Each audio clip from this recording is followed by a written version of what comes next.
ઓટીટીની સાથે જોડાયેલું છે, તો તમે નવું હવે શું કરવા માંગો છો? કારણ કે તમે ડિસ્ટ્રીબ્યુશનમાં તો વર્ષોથી છો, પ્રોડક્શન પણ કર્યા છે, તમે તો ફિલ્મો બનાવી પણ છે, તો હવે નેક્સ્ટ સ્ટેપ શું છે? ઓટીટીમાં કોઈ પ્લેટફોર્મ ક્રિએટ કરશો? નહીં, અમે લોકો ઓટીટીમાં તો નહીં આવી રહ્યા, કેમ કે ત્યાં બહુ મોટા પૈસા જોઈએ, જે અમારી પાસે નથી. અમે મારા ફાધર કરિયાણાના વેપારી હતા, કરિયાણાના દુકાનથી હું આવ્યો છું. તો અહીંયા સુધી ફિલ્મોથી પૈસા કમાવવું એ બી અઘરું કામ છે, કેમ કે આટલી મોટી રિસ્કી લાઈન છે. તો અમે લોકો અત્યારે આખી ફેમિલી મેમ્બર અમે ઝી ચલાવી, આખું ઝી અમે ઊભું કર્યું, એ અમને ક્રેડિટ જાય છે. તો આજે અમે જે પેન બનાવી રહ્યા છે એમાં અમારી એક ચેનલ ચાલે છે, સેટેલાઇટ, ડિજિટલ અને થિયેટ્રિકલ. એ અમે બધું જ ફિલ્મ લાઇનને લાગતું બધું જ કામ અમે કરીએ છીએ. તો અમારી આખી ફેમિલી આજે જોડાઈ છે અને બધા સારી રીતે કામ કરે છે અને ફિલ્મથી પૈસા કમાઈએ છે. એ કદાચ પ્રોપ્રાઇટરી અમારી એક જ કંપની છે જે અત્યાર સુધી 2832 પિક્ચરો સાથે જોડાઈ છે. અરે વાહ, it's a matter of proud મિત્રો. યસ, બધું અમારા સમજદાર મિત્રો છે એટલે તરત જ તમે તાળીઓ પાડી, કારણ કે આ બહુ આજે બી અઘરું કામ અમારી છે. એક પિક્ચર રિલીઝ થઈ છે શાહિદ કપૂરની. વાહ, એ બી અમારી છે. વાહ. તો જયંતિભાઈ, આમાં એક ગુજરાતી પણ મેં તમારામાં જોયું છે. હું પહેલાં પણ તમને મળ્યો ત્યારે આશુભાઈની સાથે મેં જોયેલું કે તમે હજી ડાઉન ટુ અર્થ છો. પેલું ગ્લેમર જે છે ફિલ્મ ઇન્ડસ્ટ્રીનું એ તમારામાં લાગ્યું નથી.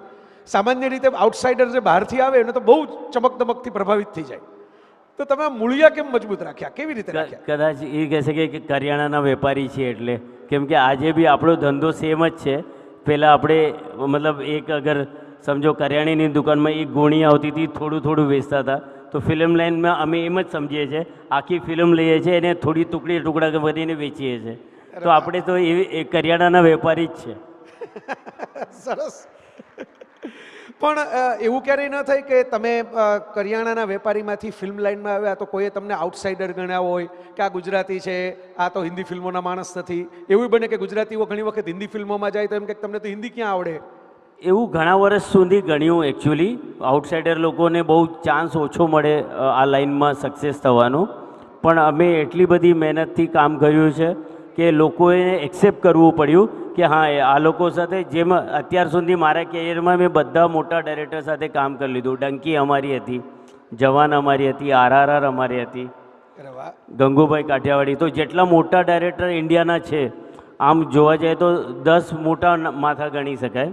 એ બધા સાથે અમે કામ કરી લીધું. તો હવે અમે એ લોકોએ અમને એક્સેપ્ટ કરી લીધું કે હવે આ લોકો સાથે કામ કરવું જ પડશે. વાહ ભાઈ વાહ. આ ગુજરાતીઓની લાક્ષણિકતા છે મિત્રો. હું ઘણીવાર કહેતો હોઉં છું, સુનિલભાઈ હાજર છે, હું ચાલો ગુજરાતમાં ત્યાં બોલેલો અમેરિકા, કે ગુજરાતીઓ ગાંઠિયા જેવા હોય છે. ગળીમાં ગળી જલેબી, તીખામાં તીખા મરચા અને તુરામાં તુરા પપૈયાના સંભારા સાથે સેટ થઈ જાય, એનું નામ ગુજરાતી. એટલે આપણી લાક્ષણિકતા છે જે જયંતિભાઈ તો ઘણી બતાવે છે. ઇનફેક્ટ ફિલ્મ ઇન્ડસ્ટ્રીની અંદર તમે આ કર્યું છે. તો તમે આ પ્રોજેક્ટ સિલેક્ટ કેવી રીતે કરો? તમને આમ વેપારી તરીકે ખબર કેમ પડે કે આ હીરો છે એ વેચી શકાય એવો છે? મેં અત્યારે કીધું આ બહુ ડિફિકલ્ટ લાઈન છે, કેમ કે અમારો થોડો ઇતિહાસ કહી દો કે ફિલ્મો 1000 બને છે બધી ભાષામાં ઇન્ડિયામાં, જેમાંથી 5% જ સક્સેસ થાય, 95% ફેલ થવાનું છે. છતાં બી ફિલ્મો બને જ છે અને બનતી જ રહેવાની છે. તો પોતાને બચાવીને આપણે કેમ ચાલીએ? તો અમે દર વર્ષે 22 થી 23 પ્રોજેક્ટ કરતા હોઈએ. તો અમે એ વર્ષનું બેલેન્સ શીટ જોતા હોઈએ કે આપણે કેટલી રિસ્ક લીધી છે, જે સક્સેસ રેશિયોમાં 5%માં આવશે, જેનાથી બાકી ફેલ થયેલી પિક્ચરોને સંભાળી લેશે. તો અમારી કંપની, કેમ કે મારા સાથે જ્યારે અમે 87માં સ્ટાર્ટ થયા વિડીયો લાઇબ્રેરીથી, તો હોલસેલમાં આવ્યા ત્યારે 40 કંપની હતી. જે આજે 1 કે 2 અમે એક્ટિવ લોકો છે, જેમાં એક પેન સ્ટુડિયો કહી શકાય અને બીજો અમારા ફ્રેન્ડ છે શેમારુ, જે અમે લોકો પુરાણામાંથી એક્ટિવ છે. બાકી 38 લોકો ગાયબ થઈ ગયા. તો કોઈક ફેમિલીના લીધે ગાયબ થઈ ગયા, કોઈ ફાઇનાન્શિયલી ગાયબ થઈ ગયા, એટલે કોઈકના ઝઘડા થઈ ગયા. પણ અમે 2 ફેમિલી આજે બી એક્ટિવ છે અને 2 ગુજરાતી છે. અને આ ઇન્ટરેસ્ટિંગ છે. આમાંથી તો તમારી પાસે ટિપ્સ જાણવી છે કે આ પૈસા ગાયબ ન થઈ જાય એવું શું કરવું, એવું કેમ ઇન્વેસ્ટમેન્ટ કરવું, શું ધ્યાન રાખવું? બહુ સિમ્પલ રીઝન છે કે અમારી ત્યાં જેટલી ટીમ અમે રાખી છે ને, એ લોકોને કામ કરવા માટે પૈસા નહીં આપતા, એ લોકોને પિક્ચર જોવા માટે પૈસા આપે. કેમ કે આ વર્ષે જેટલી પિક્ચરો બની છે એ તમારે જોવાની છે. એટલે તમે નેક્સ્ટ યરનું ડિસિઝન લેશો કે આ બધું સબ્જેક્ટ આવી ગયું છે, આ ચાલશે નહીં. અરે વાહ. તો જ્યારે અમે ગંગુબાઈ બનાવી ત્યારે મોટો કોલ હતો, અને ગંગુબાઈમાં આલિયા ભટ્ટ ગુજરાતી હતી, સંજય લીલા બંસાલી ગુજરાતી હતો, અને હું ગુજરાતી હતો. અરે વાહ. અને આખું વાતાવરણ પણ એમાં ઊભું કરવામાં આવેલું, કારણ કે એ છોકરી રાજકોટથી આવે છે. Yes. મુંબઈની અંદર એવી આખી કહાની હતી.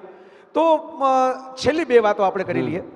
હિન્દી ફિલ્મોમાં ગુજરાતીઓનું ચિત્રણ એક સમયે કોમેડી જેવું વધારે થતું, પછી ધીરે ધીરે આખું ગુજરાતનું કલ્ચર અને ગુજરાતનું આખું એક પ્રભાવ પડવા લાગ્યો. આટલા બધા લોકો ગુજરાતીઓ પડદા પાછળ પણ છે હિન્દી ફિલ્મોમાં આપની જેમ, ખાસ તો ડિસ્ટ્રીબ્યુટર્સ, કારણ કે ડિસ્ટ્રીબ્યુશન વગર તો પ્રોડક્શન થવાનું નથી. તો હવે ગુજરાતને વધારે સરસ રીતે બતાવવા એવું ક્યારેક તમે ડિસિઝન આમ કોન્શિયસ લ્યો છો? ક્યારેક તમે ગુજરાતી પિક્ચરનું કહો છો તમે? હિન્દી ફિલ્મોમાં ગુજરાત, હિન્દી ફિલ્મોમાં ગુજરાતી તો આજે સંજય લીલા બંસાલીની બધી પિક્ચર જુઓ, ગુજરાતી જ દેખાશે તમને. રાઈટ.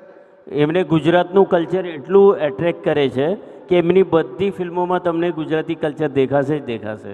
વાહ. તો અને જ્યારે બી અમારા સમજો અત્યારે રાજુ હિરાની છે, અને ઘણા લોકો ગુજરાતને અટ્રેક્ટ કરી રહ્યા છે, અને હવે તો ગુજરાત સરકાર પોતે એગ્રેસિવલી માર્કેટ કરી રહી છે. પહેલી વાર ફિલ્મફેર ગુજરાતમાં થયું, હા રાઈટ. અને એ લોકોની 76 યર્સની હિસ્ટ્રીમાં સૌથી મોટું શો ગુજરાતનું હતું.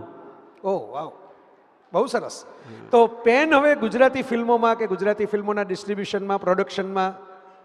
અમે લોકો ગુજરાતીમાં નથી. એનું રીઝન છે કે મહેનત જે બી ફિલ્મ બને એટલી જ લાગે છે, હિન્દી બનાવો કે ગુજરાતી બનાવો કે બીજી કોઈ લેંગ્વેજ બનાવો. તો મને લાગે છે કે ગુજરાતીઓનો વ્યુઅરને આગળ આવવું પડશે, કે દરેક ફિલ્મો જોવી પડશે, જેનાથી વધુ ફિલ્મો બને, અને ત્યારે માર્કેટ મોટી થશે. વાહ. એટલે વ્યુઅર લોકો આગળ આવવું પડશે. આપણે ઓડિયન્સને કહેવું પડશે કે તમે આવો અને ગુજરાતી, જેમ આપણે સ્ટારબક્સમાં કે ક્યાંય બી જઈને કોફી પીવા જઈએ છીએ, સારી હોય કે ખરાબ હોય મૂકી દેશું, એવી રીતે ગુજરાતી પિક્ચરને એક્સેપ્ટ કરવી જોઈએ કે 200 રૂપિયા આપી દેવા જોઈએ. વાહ વાહ, બહુ સરસ. Jayantibhai, last question. તમે ખૂબ બધી હિટ અને ફ્લોપની વચ્ચે રહો છો. યંગ જનરેશનને હું મળતો હું ત્યારે લાગે છે કે નાની નાની અસફળતાઓથી નિરાશ થઈ જાય, આપઘાતના વિચાર કરવા લાગે, ડિપ્રેશનમાં જતા રહે. તમે આ હિટ અને ફ્લોપ વચ્ચે બેલેન્સ કેમ રાખો? મતલબ આપણે તો હૃદય મોટું રાખવું જ પડશે, કેમ કે આ લાઈન જ એવી છે, અને અમે આટલા વર્ષોથી જોઈ રહ્યા છે. એટલે મતલબ અલ્ટિમેટલી આપણે એવું જોવું પડશે કે આપણે કંઈ લાવ્યા તો હતા નહીં, તો આપણી પાસે જે છે એ આ લાઈનથી જ કમાયેલું છે, તો ચાલ્યું બી જશે તો દુઃખ શું કરવાનું છે. વાહ, ગુડ, સરસ. બહુ સરસ સ્થિતપ્રજ્ઞતાવાળો જવાબ છે. અને વિથ ધીસ નોટ, જયંતિભાઈને તો ફ્લાઇટ પકડવાની છે, એમને અહીંથી સીધા જ વિદાય થવાનું છે. તો આપણે બધા જયંતિભાઈનું સરસ રીતે સન્માન કરી અને એમને વિદાય આપીએ. અને એમના પછી જે એમણે વાત કરી, બે જ ગુજરાતીઓ છે અત્યારે હિન્દી ફિલ્મોના ડિસ્ટ્રીબ્યુશન નેટવર્કમાં, બે જાયન્ટ્સ એવા કેતનભાઈ મારું શેમારુમાંથી, એ પણ હાજર જ છે. એટલે જયંતિભાઈ વિદાય લેશે અને શેમારુમાંથી કેતનભાઈ આવશે. એટલે ગુજરાતીઓ તો દરેક જગ્યાએ ક્યાંક ને ક્યાંક પોતાની જગ્યા બનાવતા જ રહેશે, એટલે આવતા જ રહેશે. સો હું વિનંતી મને લાગે છે કે હવે ગુજરાત ગવર્મેન્ટ પૂરા ગુજરાતીઓને ગુજરાતમાં ભેગા કરીને બોલિવૂડ અહીંયા લઈ આવશે. ક્યાં વાત હે, વાહ ભાઈ વાહ, બહુ સરસ મજાનું સપનું. આ પ્રવાસી ગુજરાતી પર્વની અંદર આમ જુઓ તો એની સંકલ્પની આધારશિલા મુકાઈ કે હવે એક તબક્કો એવો આવશે કે બોલિવૂડ ગુજરાતમાં આવશે, અને ગુજરાતથી શરૂ થશે ત્યાંથી કહાની, ફિલ્મોના શૂટિંગની પણ અને ફિલ્મોના મેકિંગની પણ. Thank you sir, thank you so much for spending time with us. Thank you. ધન્યવાદ જયભાઈ. એક મિનિટ, જયંતિભાઈનું આપણે સન્માન કરીશું. હું વિનંતી કરવા જઈ રહ્યો છું કલ્પિત કેકરેને, TV9ના ચેનલ હેડ, TV9 ગુજરાતીના શ્રી કલ્પિત કેકરે. આદરણીય શ્રી જયંતિભાઈનું આપ સન્માન કરશો. એમની ફિલ્મોની કહાનીઓ જેટલી જ એમના સંઘર્ષની, એમના વિચારોની પણ અનેક કહાનીઓ છે. જયભાઈ તો એ જાણે છે, પણ આજે તો આપણે એમને પણ મુંબઈ જવાનું છે, એટલે ઓછા સમયમાં એમની સાથે સંવાદ કરી શક્યા. ભવિષ્યમાં ફરી મળીશું આપણે એમને.